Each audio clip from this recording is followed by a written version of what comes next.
In the sacred silence of dawn, a woman's final breath echoes through empty church halls. This isn't how Pastor Ezekiel Montgomery's wife was supposed to die, not arranged in mock prayer, her hands bound with her own rosary, her body discovered by the morning prayer group. But then again, nothing about our Trinity Church was what it seemed. They called him Pastor Zeke, the charismatic preacher who built a congregation of hundreds in Atlanta's most affluent suburb. His sermons on redemption brought sinners to their knees. His prayers were said to heal the sick, and his daughter, Imani, was the crown jewel of his ministry, the perfect reflection of her father's divine calling. But perfection comes at a price. When Sophia Montgomery's body was found that morning, no one questioned the tears in Pastor Zeke's eyes. No one noticed how his daughter's grief seemed rehearsed. And certainly no one dared to ask why Sophia had been secretly recording videos in the weeks before her death, desperately trying to expose a truth so twisted, so horrifying, that it would shatter not just a family, but an entire community's faith. Some said it was just another tragic death. Others whispered about divine punishment. But they didn't know about the photographs hidden in the church basement. They hadn't heard the haunting hymns that triggered Imani's buried memories. And they couldn't see how a father's obsession with purity could lead to the darkest kind of sin. If you want to understand how a respected pastor could murder his wife to marry his own daughter, and more importantly, how an entire community could miss the signs, hit subscribe now. Evil thrives in silence. And this story is about to get very, very loud. The morning prayer group arrived at our Trinity Church at 5:45 a.m., just like they had every Tuesday for the past 15 years.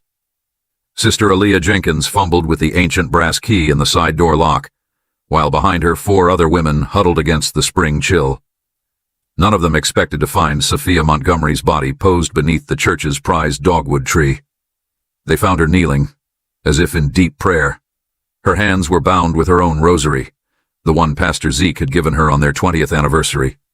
The morning dew had soaked through her cream-colored dress, and blood had dried in delicate patterns across the fabric. Like stained glass, one of the women would later tell detectives. Detective Jabari Washington arrived as the sun crept above the church spire. He'd seen his share of staged crime scenes in 15 years on homicide, but something about this one made his skin crawl. The victim's position was too perfect, too deliberate. This wasn't just murder. It was a message. Pastor Zeke arrived minutes later, his daughter Imani close behind. His grief seemed to fill the garden, his powerful voice breaking as he identified his wife's body. But Detective Washington noticed something odd. While the pastor wept, Imani stood perfectly still, her eyes fixed on her mother's hands. Not on the rosary that bound them, but on something clutched between her fingers, a small silver key. By noon, the church grounds were crawling with crime scene technicians. The morning prayer group huddled in the fellowship hall, giving statements between sobs, but Sister Jenkins kept repeating something that caught Washington's attention. She knew. Sophia knew something was wrong. She tried to tell me last Sunday, but I didn't want to hear it. As the day progressed, Pastor Zeke insisted on holding evening service. Our community needs healing, he declared, his voice steady despite his loss. But as Ezekiel Montgomery delivered a heart-wrenching sermon about loss and faith, Detective Washington stood in the back, watching Imani. The pastor's daughter sat in the front pew, spine straight, hands folded perfectly in her lap. When her father spoke about her mother's devotion, a single tear rolled down her cheek, at exactly the right moment. It was too perfect, too rehearsed, like a scene that had been practiced. What no one knew then was that beneath the church floorboards, hidden in a space forgotten since the Civil War, Sophia Montgomery's video camera was still recording. Its battery would die in exactly 48 hours, but by then, it would have captured something that would change everything. The sound of footsteps, a door creaking open, and Pastor Zeke's voice in the darkness. "I did it for you, Imani. Just like we planned." Everything about Sophia Montgomery's funeral was immaculate. Pastor Zeke had chosen a mahogany casket lined with white silk, filled it with her favorite gardenias, and delivered a eulogy that brought even hardened police officers to tears. But Detective Washington couldn't stop staring at the dead woman's daughter.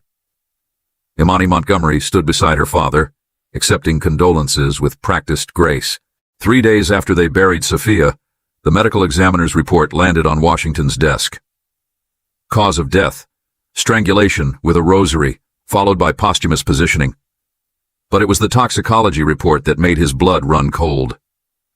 Sophia's system was flooded with a cocktail of drugs, not just from the past few days, but months of steady poisoning. Meanwhile, at our Trinity, life moved forward with disturbing speed. Pastor Zeke announced that Imani would take over her mother's duties, leading the women's ministry, counseling young girls, maintaining the church's pristine image. The congregation embraced this transition, seeing it as a daughter's beautiful tribute to her mother. But in Sophia's home office, untouched since her death, a different story was emerging. Detective Washington found a hidden laptop, its hard drive filled with research on psychological manipulation and religious abuse. Buried in the files was a folder labeled "My Darling Girl." Hundreds of photos of Imani throughout her life. Normal family photos at first glance, but when arranged chronologically, they revealed something chilling. In every photo, Imani's poses matched her mother's from previous years. Same angles, same clothes, same settings. A deliberate recreation spanning 20 years. The breakthrough came from an unexpected source. Sister Jenkins, still haunted by her last conversation with Sophia, finally spoke up.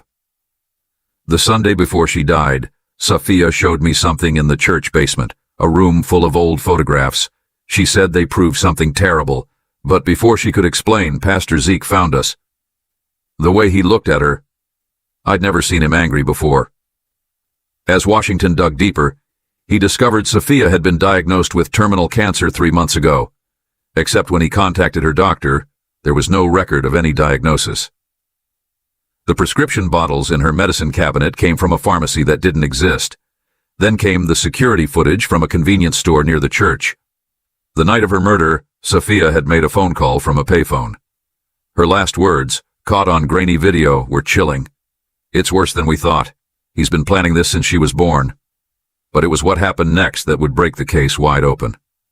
As Detective Washington reviewed the footage, he noticed something in the background. Imani's car, parked in the shadows, watching her mother's final phone call. And in the passenger seat, barely visible but unmistakable, Pastor Ezekiel Montgomery.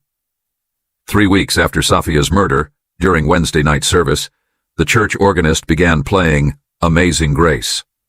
Imani Montgomery, standing at the pulpit to lead the youth choir, suddenly froze. Her perfectly composed facade cracked, just for a second, as her hands gripped the wooden lectern until her knuckles went white.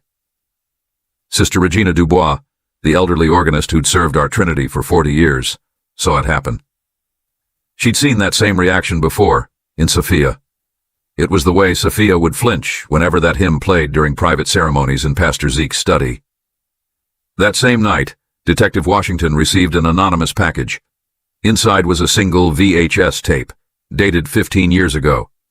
The footage showed a church ceremony, Pastor Zeke performing what he called a cleansing ritual on young Imani. The hymn "Amazing Grace" played throughout the entire recording, but it was what happened in Sophia's old office that broke the case wide open. Imani, searching through her mother's things for church documents, found a hidden USB drive. It contained dozens of video diaries, Sophia speaking directly to camera, her voice growing more desperate with each entry. "Imani, my darling girl," the final video began. "If you're watching this, then what I feared has happened. You need to remember. Remember the basement room. Remember the photographs. Remember what happens when Amazing Grace plays. Your father. He's been shaping your memories since you were 6 years old. Those private prayer sessions, they were hypnosis. Those special ceremonies, psychological conditioning. I tried to stop it, tried to save you. The evidence is in the church basement, behind the old baptismal storage. There's a hidden door." The video cut off abruptly. The timestamp showed it was recorded the night Sophia died. Detective Washington brought in Dr. Keshia Thompson, a specialist in religious trauma and psychological manipulation. She reviewed years of church records, focusing on Pastor Zeke's private counseling sessions. A pattern emerged. Young girls from the congregation, all bearing striking resemblances to Imani, all sent away to special prayer retreats after spending time with the pastor. But it was Sister Regina who provided the key. For decades, she'd kept a detailed diary of every service, every hymn played, every ceremony performed. In its pages, she'd inadvertently documented Pastor Zeke's manipulation. The same hymns, played at specific moments. The same prayers, designed to trigger specific responses. A methodology so subtle, so carefully crafted, that no one noticed the psychological prison being built note by note, prayer by prayer. When they finally found the hidden room in the church basement, the walls were covered with photographs. Hundreds of them. Sophia as a young woman, Imani at the same age. The similarities were uncanny. But it was the notes written on the back of each photo that revealed the true horror. Detailed instructions for recreating each scene, each pose, each expression. A manual for molding a daughter into the perfect replacement for her mother. And beneath the photographs, hidden in the basement's foundation, they found Sophia's final piece of evidence, a journal dating back to before Imani's birth. Its pages revealed Pastor Zeke's twisted obsession with creating his perfect family, no matter the cost. The last entry was in Sophia's handwriting. God forgive me for not seeing it sooner. He doesn't want a daughter. He wants me. Again. What tore our Trinity Church apart wasn't the murder. It was what walked through its doors one Sunday morning, a woman named Destiny Williams, whose face made the entire congregation gasp. She looked exactly like Sophia Montgomery did 20 years ago. Detective Washington watched her testimony unravel decades of carefully constructed lies. Destiny had been a 17-year-old choir member at Pastor Zeke's first church in Mississippi. She disappeared after a private counseling session, only to return 9 months later, broken and silent. Her baby, a girl, was taken away immediately after birth. Church records listed the child as adopted by a blessed family. That child was Imani. The truth hit the congregation like a tidal wave. Imani wasn't just Pastor Zeke's daughter, she was his carefully crafted replacement for her own mother. Every detail of her life had been orchestrated to recreate Destiny's youth, down to the way she wore her hair and the songs she sang in choir. But it was Sophia's role that proved most heartbreaking. She'd been handpicked by Pastor Zeke to raise Imani, chosen for her striking resemblance to Destiny. For 20 years, she played her part perfectly, until she discovered the truth and began fighting to save the daughter she'd raised as her own. The evidence mounted with horrifying clarity. The terminal cancer diagnosis was fabricated to explain away the poison's effects. The private prayer sessions were actually hypnosis, designed to deepen Imani's conditioning. Even Sophia's murder was meticulously planned, staged to mirror a painting of a martyred saint that hung in Pastor Zeke's study. Then came the security footage from local hotels.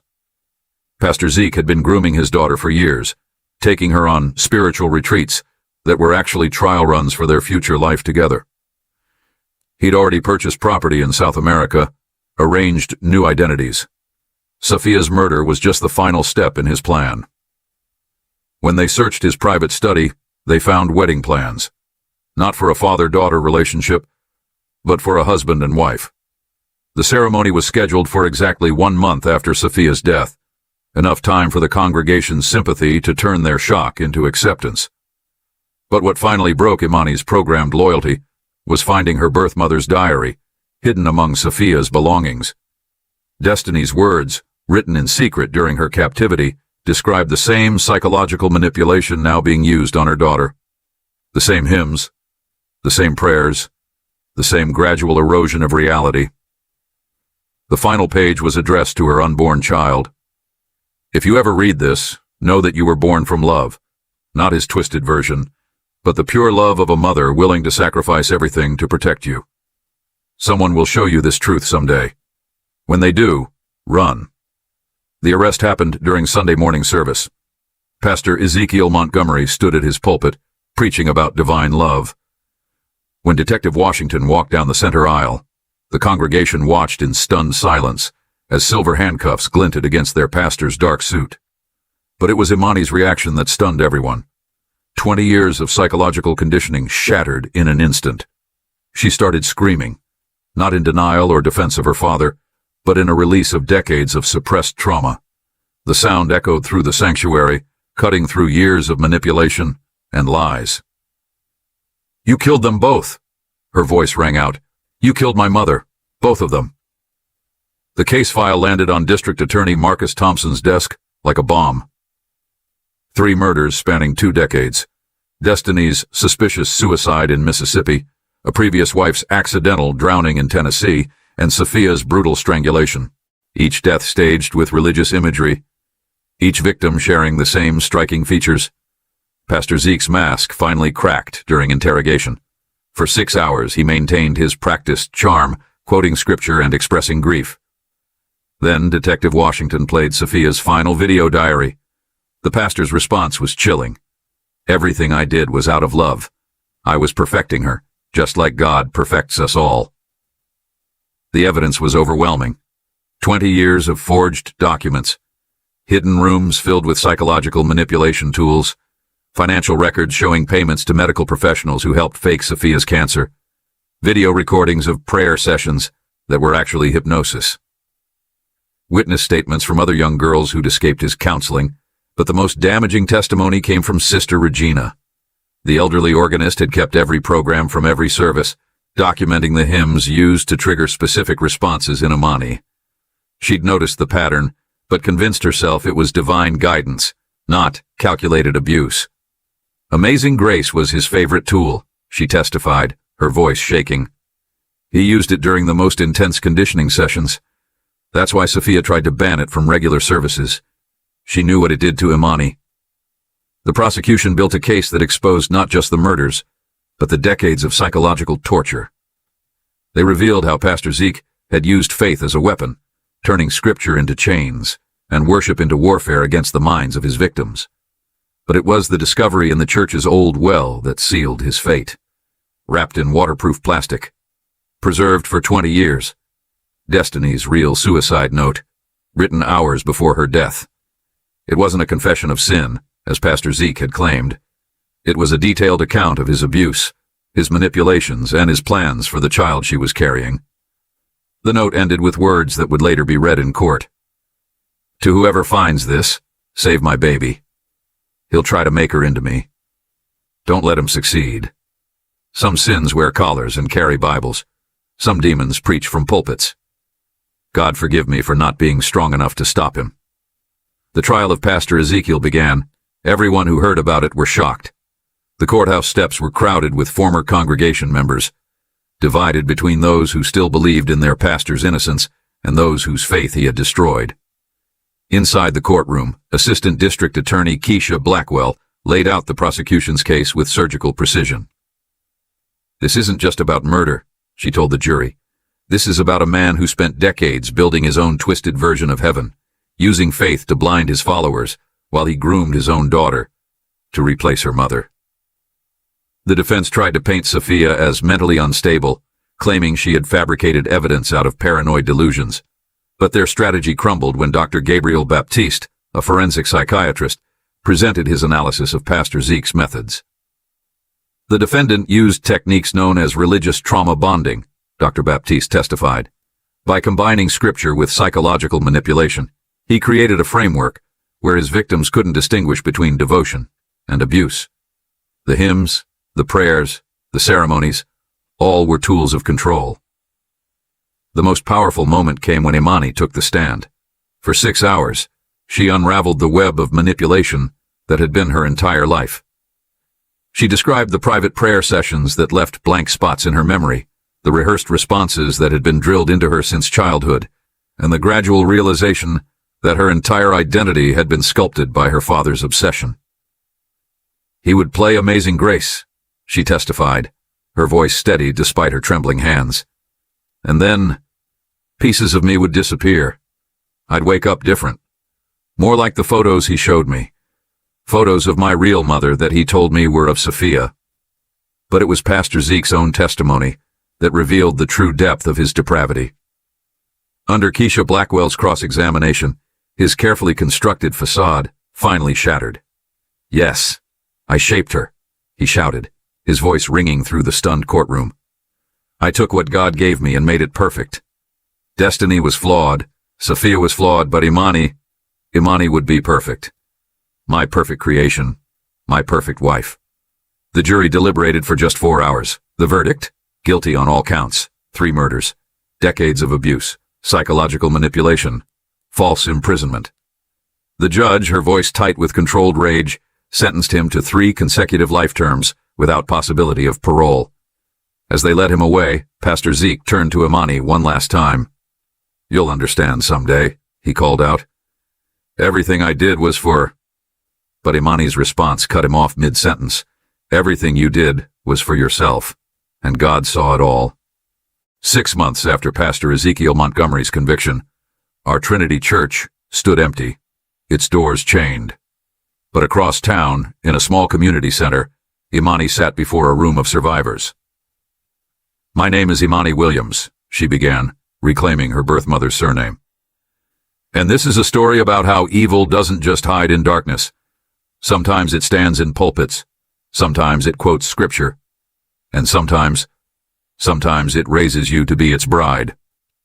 The support group she founded, Daughters of Light, quickly became a beacon for others.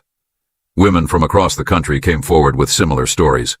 Pastors who had used faith as a weapon, spiritual leaders who turned sanctuaries into prisons of the mind.